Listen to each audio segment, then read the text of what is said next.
আমাদের গোডাউনে 15ই আগস্ট পালন করবো জন্য করতে যাচ্ছি বাজার। দেখো কত সুন্দর বংশেরি থানার সামনে পতাকা লাগাইছে হাজার হাজার। তারপর ডাইরেক্ট চলে আসলাম পতাকার দোকানে।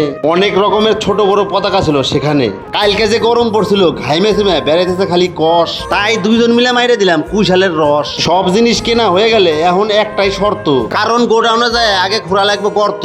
বলেন কি? গর্ত করা হয়ে গেলে সব বেলুন নেমু ফুলিয়ে, এদিকে অজয় মাস্টার সব পতাকা গুলা উপরে দিব ঝুলিয়ে। আজকে মোটামুটি সব কাজ রাখলাম আগিয়ে। অনেক রাত হয়েছে জন্য গোডাউন দিব এখন লাগিয়ে। তারপর সকালে ঘুম থেকে উঠে আমি হয়ে গেছি রেডি। ক্ষুদিরাম মার্কেটের সামনে দেখি পতাকা উত্তোলন হচ্ছে, ভিড় জমছে এক গাদি। তারপর গোডাউনে এসে প্রথমে ঠিক করে নিলাম আমার চুল, আর এদিকে জাতীয় পতাকার নিচের রাউন্ডে দিচ্ছি ফুল। সবকিছু রেডি করতে করতে সময় লেগে গেল অনেকক্ষণ। আর আমাদের গোডাউনে কাকু করলো পতাকা উত্তোলন।